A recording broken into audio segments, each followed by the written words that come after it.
Hello guys, welcome back to my channel. দেখো আমরা কিন্তু রুমটাকে এখন ছেড়ে দেবো, আমরা যাবো একটু মোহনার দিকে।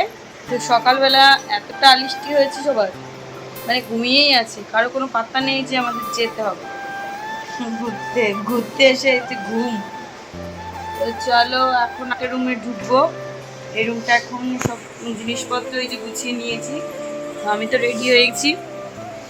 আর বাইরে কিন্তু হালকা বৃষ্টি বৃষ্টি পড়ছে, বাড়ি সিঞ্জিনি বৃষ্টি এখানে নেই, আমাদের ওখানে যেমন বৃষ্টি হলো। তো চলো দেখতে থাকো, আশা করছি আজকের ব্লগটা ভালো লাগবে। আর আমার মাম্মা কিন্তু সকালে উঠেই ড্রয়িং করা শুরু করে দিয়েছে, চলো দেখতে থাকো। দীঘায় আজকে দ্বিতীয় দিন। তো দ্বিতীয় দিনে আমাদের আর একটা রুম নেওয়ার কথা। তো প্রথম রুমটায় আমরা ছিলাম একসঙ্গে, আমরা দুই বোন। আর দ্বিতীয় দিন একসঙ্গে তিনজনা থাকবো, মানে তিনটে ফ্যামিলি। তো এইখানে কিন্তু একটা এসি রুম নেওয়া হয়েছে।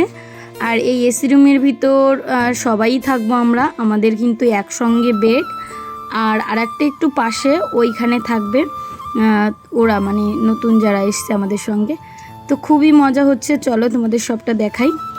প্রায় এটা হচ্ছে আবার একটা রুম নেওয়া হলো, কারণ আমাদের ওই রুমটায় একদিনেরই রেন্টে ছিল। আর আজকে আমরা একটা সিঙ্গেল রুম নিয়েছি, যেখানে দুটো ডবল বেড, আর এখানে আর একটা বেড আছে, আর এই কর্নারে আর একটা বেড আছে। খুব সুন্দর একটা রুম পেয়েছি, এখানে আজকে রাতটা কাটাবো, কালকে আবার মন্দারমণি যাবো। তো চলো আমি ওই ঘর থেকে চেক আউট করে সব জিনিস এদের নিয়ে এসেছি, আরো কিছু জিনিস আছে। তো বন্ধুরা, আমাদের বাথরুমটা দেখে আমরা পুরো জাস্ট অবাক হয়ে গেছি। দেখো এই দেখো, আমরা কোনোদিনও বাথরুমে স্নান করিনি, সেই মজা হবে। আর মেয়েটা সেই আনন্দ পাচ্ছে। এখানে মশলা সবকিছুই ভালো, খুব সুন্দর পেয়েছি। দীঘাতে ঠিক আছে, 1600 টাকায় এই সে কত যেন বলে 800 টাকায় ভালো।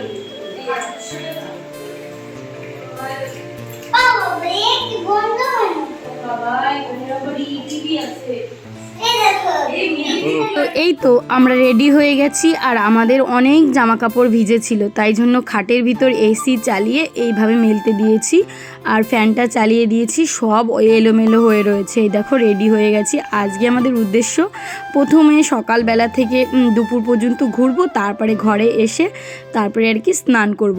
মানে ঘরে স্নান করব না, কিন্তু ওই যে যাব স্নান করতে সমুদ্রে। তো এটাই আমাদের উদ্দেশ্য। আর এখানে দেখো টিভিতে আমরা গান চালিয়ে নিয়েছি, আর সবাই কিন্তু বেশ মজা করে নাচছিলাম। আর এদিকে আমার তুয়া মাম্মা দেখো কোথায় শুয়ে আছে। এখানে কিন্তু খুব সুন্দর সুন্দর দুটো মিরার দিয়েছে, আমাদের বেডের সামনে একটা, আর ওই যে আমাদের সামনে আর একটা কাপিল এসেছিলো তাদের। তো এই দেখো আমার বর কিন্তু খুব মজা করে এখানে শুয়ে আছে। আর এদিকে অভিজিৎ রেডি হয়ে পড়লো। এখন আর কি আমরা আর কি বেরোবো, তার আগে ভাবলাম একটুখানি রেস্ট নিই। সকালবেলা থেকে জানো তো এখনও কিছু খাওয়া দাওয়া হয়নি। আর এই যে বেডটা দেখছো, এটা আর একটা বেড দিয়েছে, কিন্তু এই বেডটাই আমাদের জামা কাপড়ই থাকবে, তেমন কিছুই থাকবে না।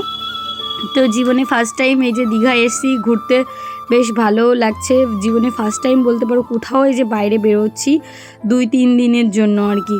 তো এদিকে আমার বর কিন্তু গান শুনে নাচছিল। আর এই যে অভিজিৎকে বললাম যে অভিজিৎ তুমি একটা ডান্স করো, তো অভিজিৎ ডান্স না করে অমনি খাটে শুয়ে পড়লো। এই দেখো, তো এটাকে আমি একটু স্লো মোশন করে দিয়েছি। জানো তো দীঘা গেছি অনেক দিন হয়ে গেল, তাও তোমাদের সঙ্গে ভিডিওগুলো শেয়ারই করা হচ্ছিল না, ভাবছি করব। আর আমি একটা জিন্স পরেছি, মানে আরেকটা টপ পরেছি। তো এটা পরেই আর কি ঘুরবো বাইরেটা। আমরা এখন দেখো বেরোচ্ছি মন্দারমণি। দেখো মন্দারমণি কালকে যাবো, আজকে না, তাই না? আজকেই যাবো সব জায়গায় আজকে। চলো মন্দারমণি আজকে যাবি নাকি? তো দেখো আমরা কিন্তু টোটো নিয়ে নিয়েছি, এখন যাবো আর কি সব সাইড সিনগুলো দেখতে। তাই জন্যই বেরিয়ে পড়লাম, কারণ দীঘা এসছি, কোথাও না ঘুরলে হয়। আমরা উড়িষ্যার ওই দিকটায় যাব, মানে তালসারি যে একটা জায়গা। আর জীবনে প্রথমবার ঘুরতে এসেছি তো সব জায়গাগুলোর নাম ঠিক করে মনে করতে পারছি না। যাই হোক, তোমরা যারা দীঘা গিয়েছো তারা তো অবশ্যই জানো। চলো কোথায় ঘুরি না ঘুরি সবটাই শেয়ার করব। এই তো একটা টোটো নিয়েছি, তো এখন যাব হচ্ছে মোহনায় প্রথমে। তো এই জন্য কিন্তু সকাল সকাল ঘুম থেকে ওঠা, আর রাস্তার পাশ দিয়ে ভিউগুলো দেখতে কিন্তু খুব ভালো লাগছিল। আর আমরা যে সময়টা গেছি দীঘা একদমই রোদ ছিল না, ওই জন্য খুব একটা গরমও আমরা পাইনি। সমুদ্রের ঠান্ডা ঠান্ডা হাওয়া বেশ মজা করে কাটিয়েছি। আর আমাদের ওদিকটা তো প্রচণ্ড হারে বৃষ্টি হচ্ছিল। যাই হোক, দেখো এই যে কিন্তু মোহনার দিকে আমরা যাচ্ছি, মানে সমুদ্র আর নদীর মিলনস্থল হচ্ছে মোহনা। তো সেখানেই আর কি যাব। কি বলো তো, কোথাও তেমনভাবে ঘোরা হয়নি, তাই জন্য ঠিক তোমাদেরকে বুঝিয়ে বলতে পারছি না, কিন্তু 1 থেকে 2 বার গেলে পারে ঠিক জায়গাগুলো একদম সুন্দরভাবে বলতে পারবো। তো দেখো আমরা কিন্তু মোহনায় পৌঁছে গেছি, আর এখানে এসেই দেখি মানে মাছের একটা ভীষণ সুন্দর গন্ধ, যে গন্ধটা আর কি মানে নাকের ভিতর এখনও লেগে আছে। তো চলো মাছগুলো দেখাই, কি কি মাছ উঠেছে। দীঘায় আসবো আর এখানে মাছ দেখবো না তাই কখনো হয়? আর এখানে কিন্তু অনেক সুন্দর সুন্দর মাছ, বিশেষ করে এই যে পমফ্রেট মাছগুলো দারুণ ছিল, চিংড়ি মাছ, তারপরে সব ধরনের অক্টোপাস ছিল, তারপরে শঙ্কর মাছ ছিল, সমুদ্রের ভোলা ছিল, আর সবথেকে বড় আকর্ষণীয় হচ্ছে ইলিশ মাছ। কিন্তু সত্যি কথা বলতে কি, আমরা দীঘায় গিয়ে এখান থেকে কিনে মাছ রান্না করে একদমই খেতে পারিনি। তো যাই হোক, মানে কি বলো তো, রান্না করার জন্য আলাদা চার্জ, আমাদের বেশি একটা পছন্দ হচ্ছিল না ওখানকার হাঁড়ি বাসন কাসন দেখে, আর প্রচণ্ড চার্জও বলছিল, তাই জন্য। তো এই যে দেখো 2 বোনে মিলে মাছ পছন্দ করছি, মনে হচ্ছে এখান থেকে যদি 1 পেটি মাছ নিয়ে যাওয়া যেত খুবই ভালো হতো। কিন্তু যাই হোক, ওটা কোনো ব্যাপার না। ফার্স্ট টাইম আমরা তো এই যে আসছি, মানে আমি বাদে সবাই এসছে, আমার বর আর আমি আর আমার মেয়ে বাদে। আর এখানে দেখো নদী থেকে কিভাবে মাছ এইভাবে ট্রলারে করে নিয়ে আসা হয়।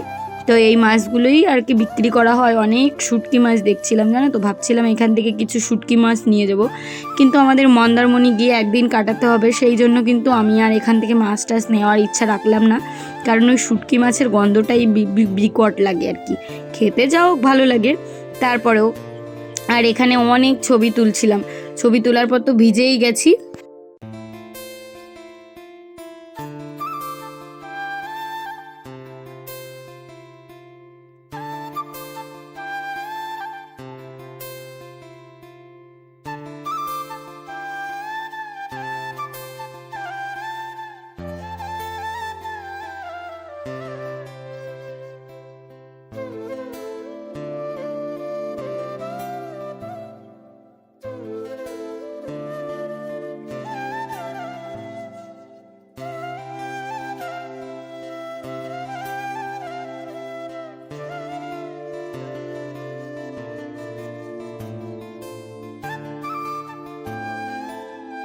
তো এখানে দেখো আমরা 3 জনে দাঁড়িয়েছিলাম সমুদ্রের পাড়ে, আর ভীষণ সুন্দর হাওয়া দিচ্ছিল। এখান থেকে সকালের ব্রেকফাস্টটা করে নিলাম। এখন আর কি আমরা ঘুরতে যাব, এখন আর কি রুমে যাব না, যতটা টাইম আছে ততটা টাইম ঘুরবো, তারপরে গিয়ে বিকালবেলা রুমে গিয়ে তারপরে স্নান টান এখান থেকে করব আর কি, জামা চেঞ্জ করে।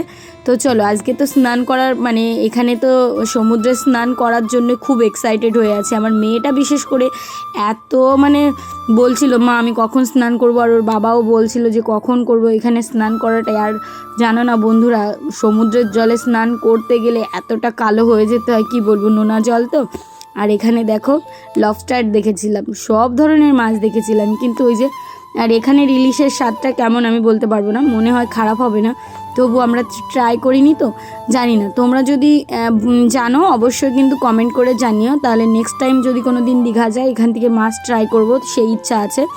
আর যেহেতু আমরা নিজেরা মিলে গিয়েছি, ওইভাবে না রান্না করে খাওয়ার মতো সে তেমন পরিস্থিতি হয়েও ওঠেনি যে এখান থেকে কিনে দেবো। সবাই আর কি খুব কুড়েছিলাম আমরা।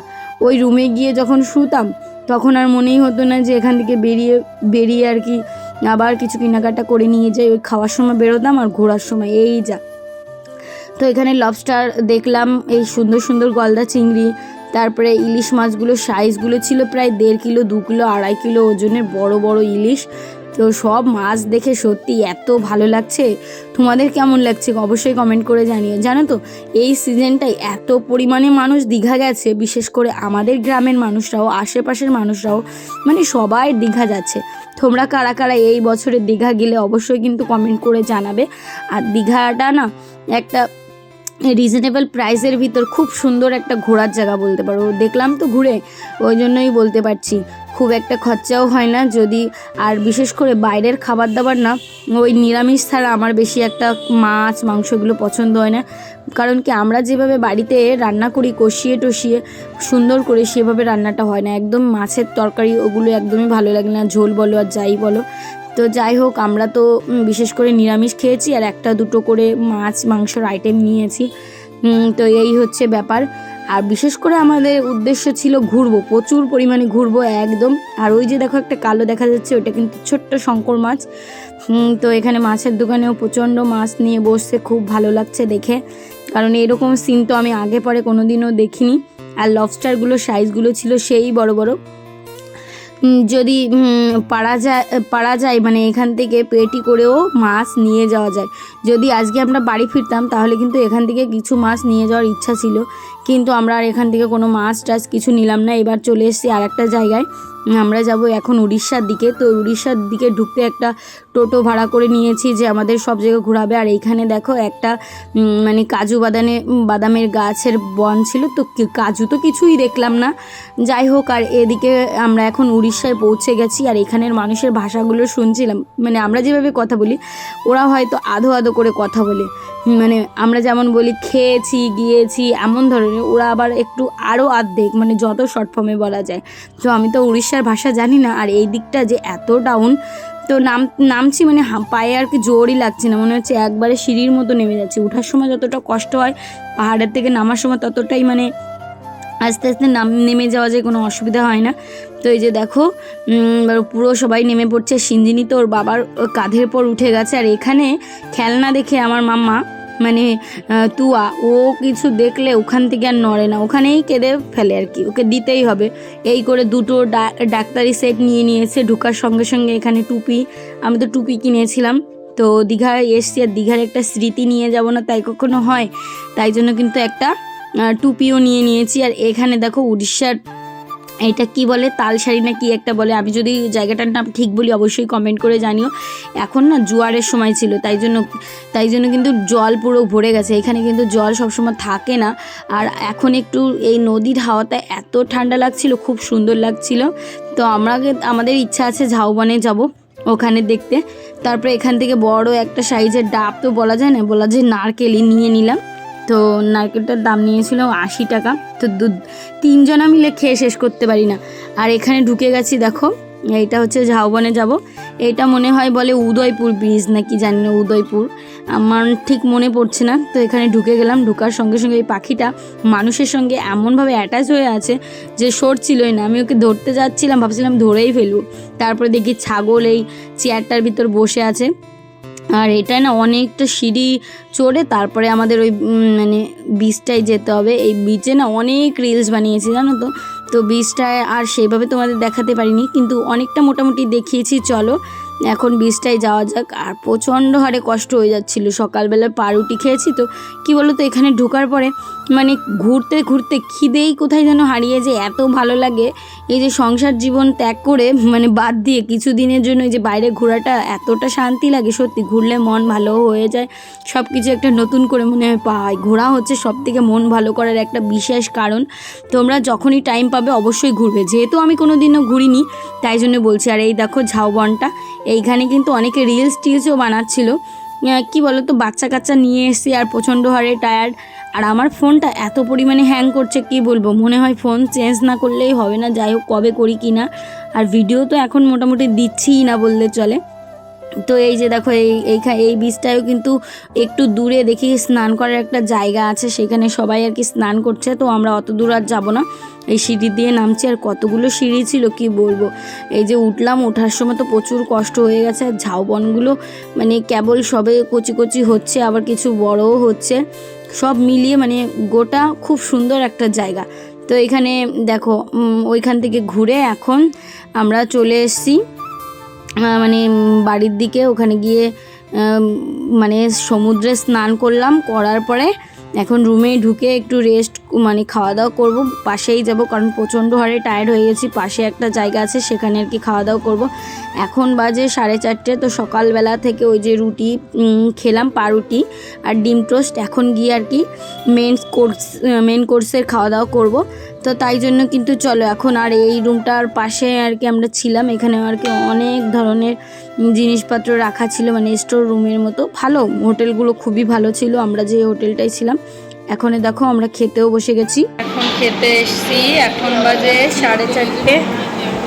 বর্ণালী স্নান করে র্যাশ উঠে গেছে, আমাদের এই যে খেতে দিয়েছি। খুব কষ্ট হয়েছে স্নান করে, দারুণ মজাও হয়েছে। তো আমি এখানে নেব আর কি মাছ, কাতলা মাছই নেব, অন্য কোনো মাছ আর কি খেতে ইচ্ছা করছে না। তো দেখো আমাদের কিন্তু দুপুরবেলার খাবার চলে এসেছে। এখানে আমার মেয়ে খাবে কাঁকড়া, চিকেন আর এগ, মানে সব কিছুই নেওয়া হয়েছে। চলো ফটাফট খেয়ে নিই। তো চলো বন্ধুরা, আজকের ব্লগটা কেমন লাগলো অবশ্যই কিন্তু কমেন্ট করতে ভুলো না। সবাই ভালো থেকো, সুস্থ থেকো, আর সবাই কিন্তু প্রচুর পরিমাণে ঘুরলে মন ভালো থাকে, সব কিছু দিয়ে আলাদা একটা শান্তি লাগে। সবাইকে টাটা, সুস্থ থেকো, ভালো থেকো, দেখা হবে আরেকটি ব্লগ।